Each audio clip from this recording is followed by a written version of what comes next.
Jon Jones has finally revealed the real reason he chose Alex Pereira instead of Tom Aspinall as his next opponent.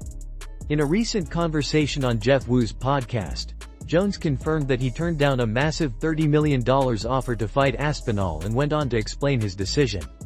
Jones emphasized that he is not motivated solely by money and insisted that if money were his priority, he would have accepted the Aspinall fight without hesitation. According to him, his career goals are different at this stage of his life, and the main reason he is returning to competition is that he wants to fight on the historic UFC White House card. Jones stated that the opponent itself is not his primary concern. For him, being on the White House event is more important than the financial reward. In his opinion, facing Alex Pereira makes more sense than facing Tom Aspinall because Pereira has much more available footage to study and analyze, making preparation easier. Although Jones admitted that Aspinall is the bigger fighter physically, he argued that stylistically the fights are similar. He firmly believes that once the fight hits the ground, both Pereira and Aspinall would have the same outcome against him due to weaknesses in their grappling departments.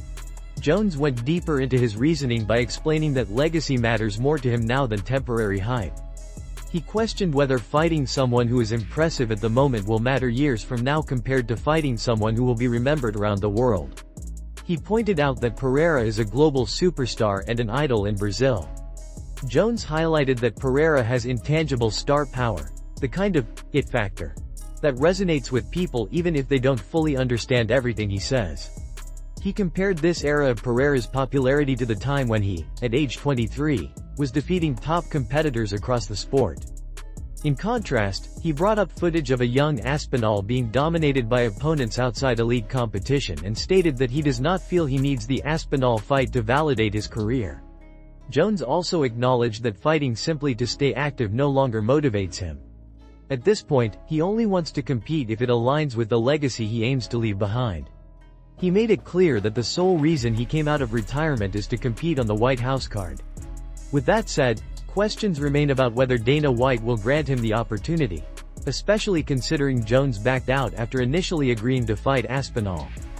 Dana is known to hold grudges, and the situation raises doubts about whether he will reward Jones or keep him off the card as a consequence. With so many fighters campaigning for a spot on the event, the final decision could shape one of the sport's biggest storylines in the coming months. Islam Makhachev has sent a strong and direct message to Dana White and the UFC, expressing his dissatisfaction with the current direction of the promotion. In a recent Russian interview, Makhachev stated that he feels the UFC has shifted away from its original roots of aggressively building stars and hyping fights. He suggested that Dana White may be experiencing burnout after years of success and that the level of promotion today is nowhere near what it used to be. According to Makhachev, the UFC once had a system that could turn almost any fighter into a recognizable superstar, but that level of effort and creativity has faded over time. Makhachev explained that he believes the UFC no longer invests the same intensity into making matchups feel big or making fighters feel important. He emphasized that the promotion has the power to create massive hype whenever it wants to, but lately, it simply seems like it does not want to. He pointed out that Dana White has become involved in multiple other ventures and may not be as personally dedicated to promotional work as he once was.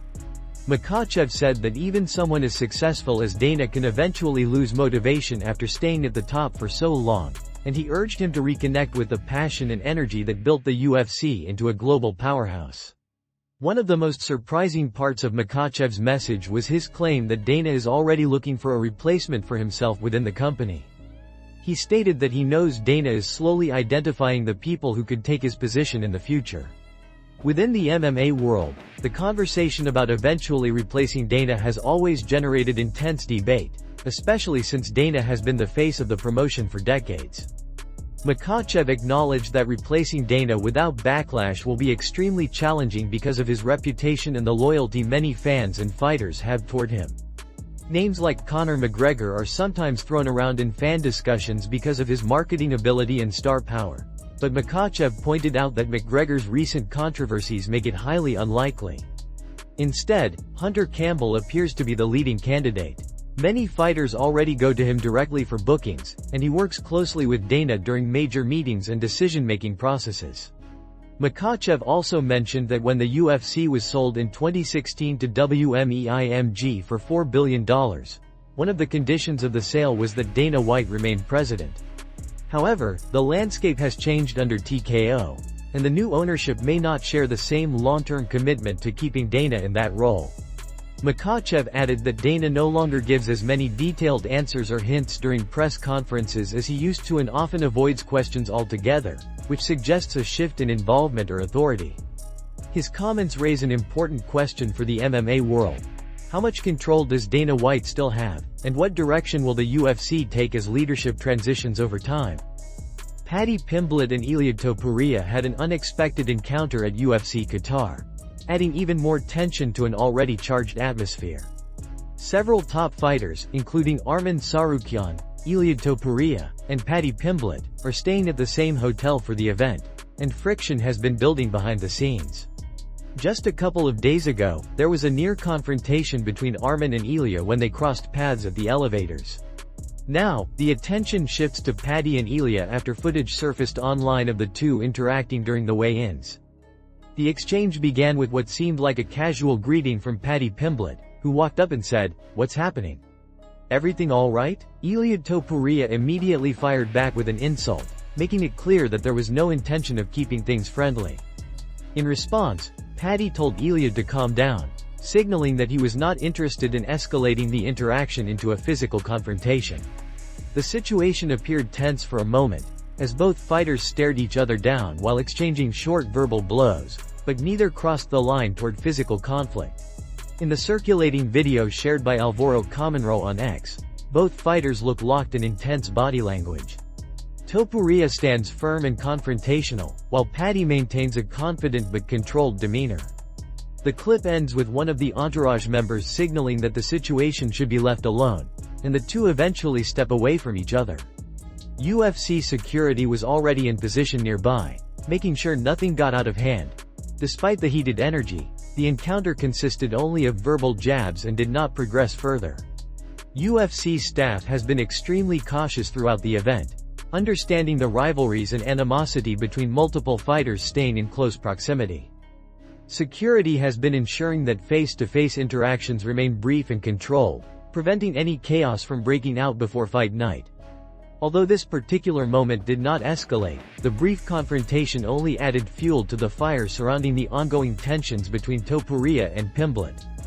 Fans are reacting strongly online, speculating whether the rivalry will eventually lead to a future matchup inside the octagon. With the competitive energy between the lightweight and featherweight divisions hotter than ever, moments like this show how personal fighter dynamics can become. This encounter will likely continue to add hype and discussion leading into future UFC storylines. Jon Jones has made a surprising and controversial claim regarding Tom Aspinall, stating that he believes Aspinall faked his eye injury in the fight against Ciryl Gane. Jones explained that the injury did not appear consistent with a serious accidental eye poke and suggested that Aspinall may have been looking for a way out of the fight rather than attempting to continue.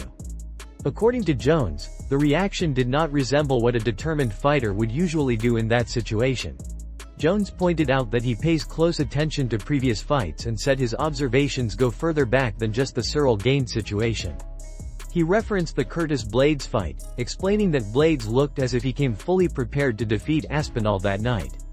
Jones mentioned that Aspinall threw a kick and immediately went down with a knee injury. While Jones acknowledged that a blown knee is a real and serious injury, he said he would still expect a fighter to try to stand back up or at least show an effort to continue. In his view, Aspinall instantly removed himself from the fight without attempting to stay in it, and that moment stuck with him.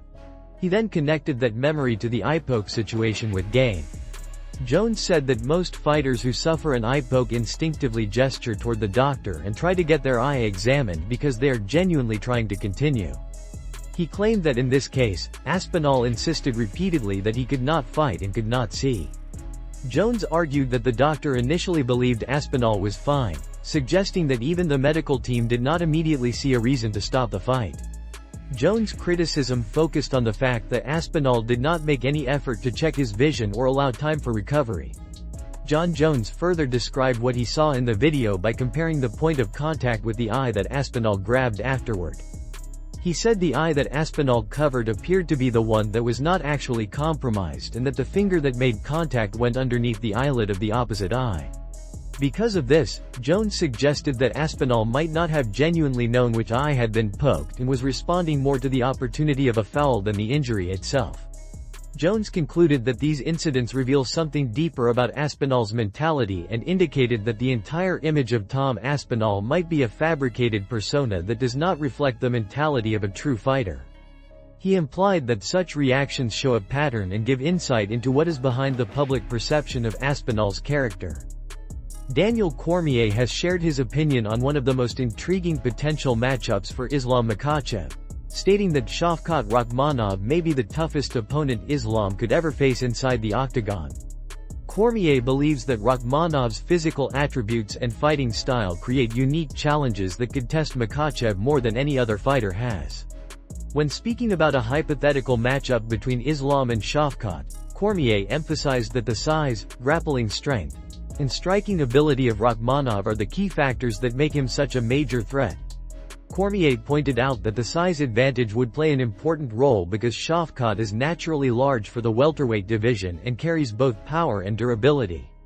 He also highlighted that Shavkat's wrestling background is strong enough to present resistance against Islam's world-class grappling, which very few fighters have ever been able to do.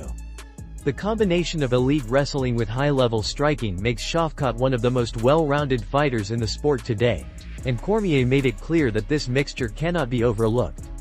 Islam Makhachev has built his legacy on overwhelming opponents through technical control, pressure, and fight IQ, but Cormier believes Shavkat is capable of neutralizing those strengths. He noted that Shavkat's striking would force Islam to stay cautious in areas where he usually dominates, while Shavkat's ability to defend takedowns and scramble could make the fight far more competitive than fans are used to seeing from Islam. Cormier added that if Islam were to face Shavkat at any point, the stylistic matchup would be the hardest of his career and would push him to levels he has never been required to reach before. Cormier did not dismiss Islam's championship caliber or his dominance across lightweight and potentially welterweight, but he said that every great fighter has a matchup that presents the deepest challenge. In his view, Shavkat stands out above everyone because he brings a complete package of physicality and skill. He encouraged fans to reflect on which fighter they believe would provide the toughest test for Islam and pointed out that discussions like these keep the sport exciting and fuel anticipation for future matchups. Cormier's comments have sparked widespread debate among fight fans, analysts, and MMA insiders. Many see Shavkat as the future of the division, while others remain confident that Islam's championship experience and mastery of grappling would prevail even against the most dangerous threats. The uncertainty surrounding the matchup is exactly why fans are so passionate about it, and it remains one of the most requested potential fights in the MMA world.